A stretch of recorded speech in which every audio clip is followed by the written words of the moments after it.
cheeky, vulgar and rude language, along with lots of funny jokes, of course. Hold on tight for the Blame Game.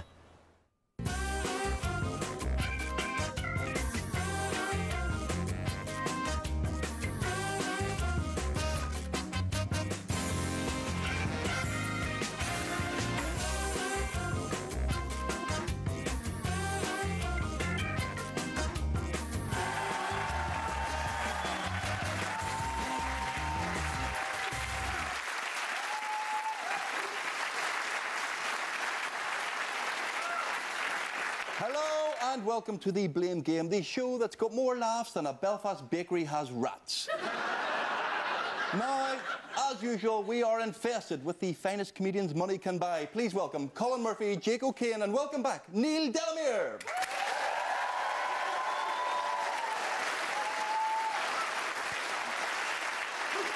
And as always, we have a brave English comedian who foolishly agrees to do the show without having seen it first.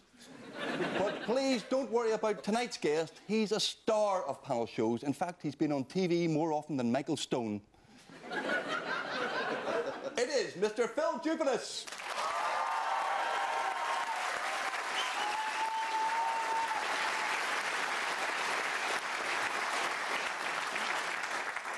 That's our lineup. Now on with the show. Members of the audience ask the questions and our panel provide the answers. So, can we have our first question, please?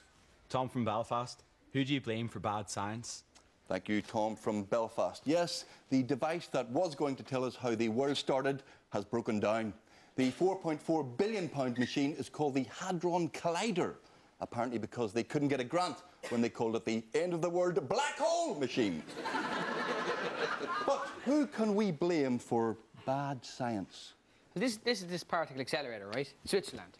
And they're trying to recreate the Big Bang. So millions and millions and millions of years ago, right? Tim, you would have been 4 or 5. Jake would have been the babysitter. They're just trying to recreate this Big Bang, right? And then try and find out the answer to the big question, which is what they all want to know. And the question was, what is mass? And the answer is about an hour too long.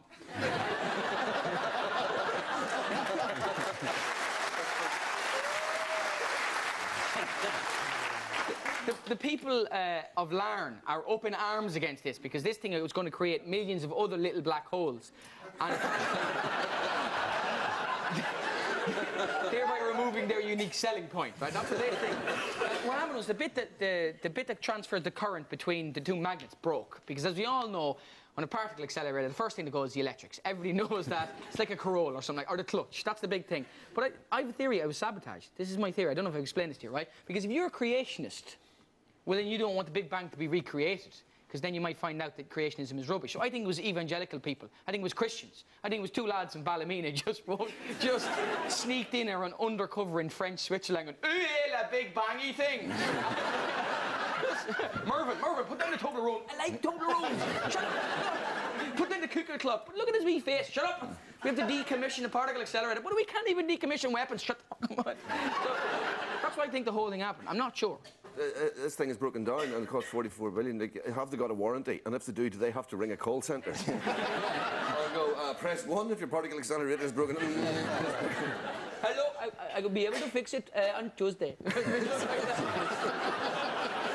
it need the accents? Did it really need the accents? I like to throw in a little bit of latent racism at the show. So people misuse this equipment, and so the scientists that have access to it, I mean, they say, oh yeah, they're going to turn it on Wednesday. No, they've had it going for months, and they're just doing the PR turn on Wednesday. They're now using it to warm up pies they bought at the garage on the way in. That's what it is. Someone's left the ginsters in there too long. And they just, well, it's broke it. Press 4 if you burnt your pie. It's one of them. But that's the thing, it's a particle accelerator. If you were a scientist, and scientists are geeks, are you a sciencey man there, person who asked question? Look at his hair. A little bit of a sciencey man. What's your particular field of interest? Curling tongues.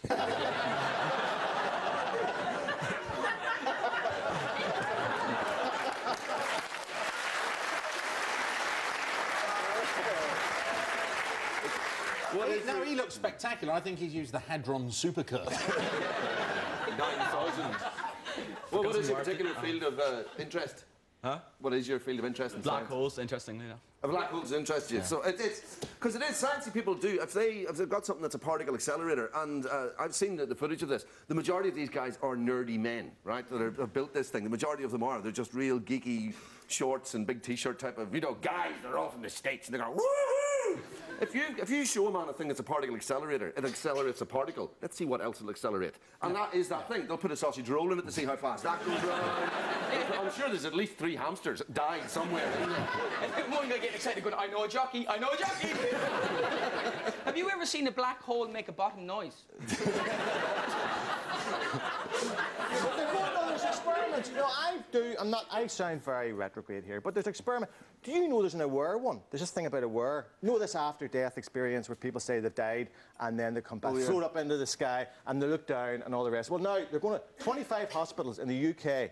They're going to take 1,500 heart attack patients and they're going to do a test, right? When they flatline, they're going to do this test to see if they can actually see something from the top. Now, sounds all right.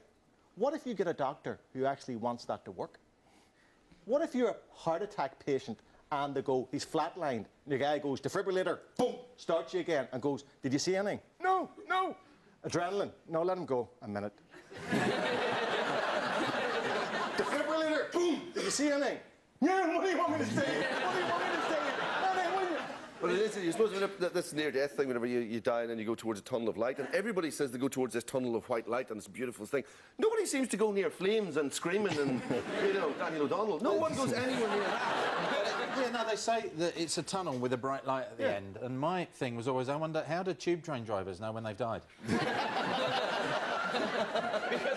what if you're a tube train driver and you're a hypochondriac, all right, and you're, oh my God, I've died! Oh my God! No, it's Charing Cross. It's Charing Cross. Every 5 minutes. Yes, the Hadron Collider is 17 miles long, incredibly expensive, and it doesn't work. Obviously, it was built by the same people who built the West Link. Now, just before we have our next question, I have to mention Michael Stone. Michael is in court this week for, well, we all know what he's in court for, but what is his defence? It was a work of performance art. Now, how on earth did he come up with a defence like that? Watch this clip from 2 years ago. Do you know what I mean? You had cameras, inside, outside, the cameras all over the place. And you may say they weren't sitting there going, I say, Willie, is that not Michael Stone with a bag of bombs there, Willie? Probably thought a bag of paints and just going to do some do a marvellous seascape or something. Well, maybe it was a work of performance art. He's going to enter it into the Turner Prize or something. Yes, you see, I was a good lawyer.